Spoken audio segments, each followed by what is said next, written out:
హర Hara Mahadeva. One pillar temple. So ఒక చిన్న story చెప్తా నేనైతే ఇప్పుడైతే. ఈ ఒక్క పిల్లర్ ఉన్న చూడండి, ఇదే మన కలియుగం అన్నట్టు. ఇప్పుడున్న యుగం కలియుగం. और బాకీ 3 పిల్లర్లు ఉన్నాయి చూడండి, ఇరిగి ఉన్నాయి. అంటే ఈ ఒక్క పిల్లర్ ఎప్పుడైతే ఇరుగుతుందో అప్పుడు మన ఈ దునియా మొత్తం ఖతం అయిపోతుంది అన్నట్టు.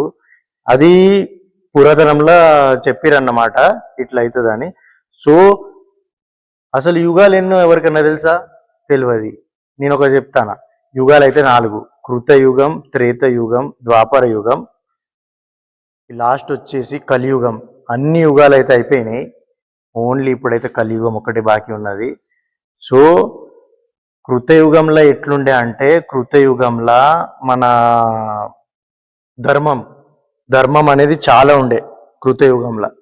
అంటే 100కి 100% ధర్మం అనేది ఉండేది. ఎవ్వరు ఒక్కరిని కూడా మోసం చేసేటోళ్ళు కాకపోయేది కృతయుగంలో. త్రేతయుగంలోనేమో కొంచెం చిన్న చిన్నగా స్టార్ట్ అయింది అన్నట్టు, ఇట్లా చీట్ చేయడం, ఒకరినొకరు చీట్ చేయడం అట్లా. బాకీ 75% అయితే మంచితనమే ఉండేది.